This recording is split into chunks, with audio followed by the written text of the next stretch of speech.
大家好，我係茂哥。近日前港姐冠軍陳凱琳就帶同3名嘅兒子前往金鐘嘅太古廣場 PP 戲院觀看電影《蜘蛛俠：英雄重生》，點知演變成一場全城熱話嘅網絡熱議，其中嘅涉及刑事案件，網友爭論嘅重點有2點：第一，究竟係咩忌廉淋頭？係忌廉汽水啊，定係食用蛋糕上嘅忌廉？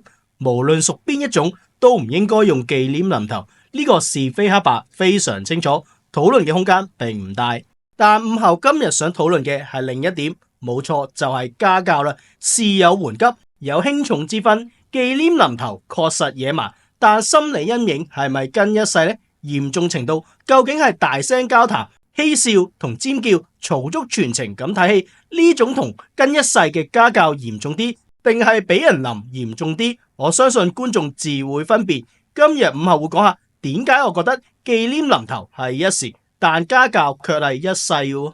首先，根據同場觀眾喺網上嘅投訴，有指7月30號陳凱琳就帶個仔到 PP 戲院睇蜘蛛俠期間，遭網民其後發文批評佢嘅仔仔喺觀影期間不斷大聲交談、嬉笑同埋尖叫，嘈足全程嘅觀看過程，令其他觀眾覺得貼錢買難受，甚至有人直斥小朋友完全冇家教。其後更加有爆料人士指出，陳凱琳當時完全冇管教子女，淨係顧住自己，被批評係唔尊重電影同其他觀眾，更有可能有人出現唔識教仔就唔好生咁多。陳凱琳則稱以即時對兒子嘅行為道歉，散場時佢個仔更加疑似遭人用忌廉淋頭，佢亦事後證實已經報警備案，案件目前被列作普通襲擊處理。另外，亦有網民不甘陳凱琳嘅為人，更加爆料指年初見到佢同親戚喺某會所食飯，由於佢爸爸係 club member， 佢2個仔就喺大廳中好似跑步咁跑嚟跑去，當時有工人姐姐，而佢就企喺門口同人傾偈，冇盡到管教嘅責任。而後嚟警方傳回消息，指陳凱琳其中一個仔的確喺戲院裏面因為太興奮，唔小心踢到前面一名女子嘅椅背，而警方亦確實散場時兒子遭人用忌廉淋頭。本來事情已經淡去，但8月4號陳凱琳就此事受訪時親自回應，佢喺接受訪問時坦誠喺管教上有進步空間，並對受影響人士致歉。佢話小朋友睇到刺激嘅場面會興奮，不過佢對於仔仔被襲擊就感到非常內疚，並自責冇即時保護好小朋友。佢強烈呼籲公眾，希望大家可以對小朋友善良少少。佢並要求外界唔好將焦點過於放大，以免對細路造成更大傷害。顯然，陳凱琳仍然覺得他們只是個小孩，將焦點放喺幼稚無辜嘅理論上。佢喺訪問中突然話，當時有觀眾將啲嘢就疑似忌廉啦，佢個仔個頭度仲話已經報咗警，所以唔方便透露詳情。但有網友就覺得佢嘅訪問口吻句句有骨，或者直接啲嚟講根本冇 point， 不停重複自己嘅論點。有網友留言，咁多藉口一派胡言，竟然話冇保護好啲仔，冇家教就冇家教啦。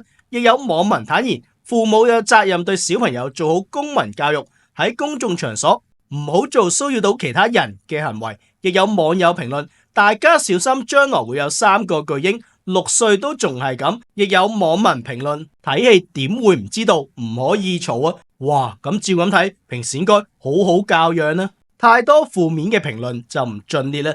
呢件事喺網上引起激烈嘅討論，唔同人有唔同嘅睇法。而藝人歐錦棠喺社交平台疑似隔空回應呢件事，佢雖然贊同要對細路善良，但佢強調佢哋都唔係馬騮，所以應該嚴加管教。佢仲語帶諷刺咁問，遲啲睇戲係咪要考牌啊？咁佢指出，唔單止小朋友，好多大人睇戲都冇公德心，成日不停講嘢。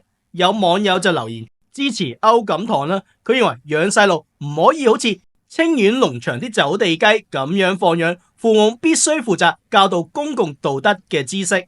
向細路仔幼童嘅頭部撥忌廉，無疑係一種情緒宣洩以及過激嘅行為。呢種帶有羞辱性質嘅私刑手段極不恰當。但大家身於社會中，難道你能確保小朋友成長時冇經歷過類似嘅事件？若果喺遊樂場、寄宿學校或者小朋友送往外國讀書等地發生此事，難道報警或者退學只係唯一嘅選擇？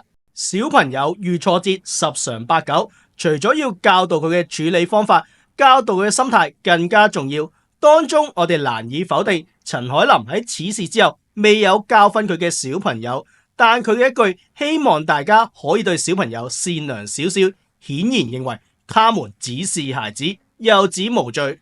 所以午後唔認為陳凱琳有充分教訓佢嘅小朋友。臨記念係一時，家教係一世。呢件事最值得深思係父母喺公共場所嘅失職同埋教育嘅缺失。喺電影院觀影嘅禮儀係公德心最直觀嘅體現。小朋友年幼天真固然係天性，但家長身處公共空間，有責任主動約束小朋友嘅行為，而唔係放任其嬉鬧、踢椅背或者發出噪音，將大眾嘅包容視為理所當然。紀念臨頭此等過激嘅舉動，終極只係突發嘅插曲，幾日就會淡去。但父母係咪從小培養小朋友尊重他人嘅習慣，建立正確嘅公德心，就會跟隨小朋友一世。冇教導所帶嚟嘅影響，遠比一時嘅紀念更為深遠。紀念臨頭過激嘅行為固然唔啱，但呢場風波無疑俾所有嘅家長敲響警鐘。保護小朋友係父母嘅天性，但教導小朋友懂得尊重公共空間與他人權益，先係長久而且不可或缺嘅一世家教。呢度係香港，可能喺其他地方、西人地方亂走、亂跳、亂叫並冇問題。但呢度華人社會就要跟翻華人社會文化嘅約定俗成。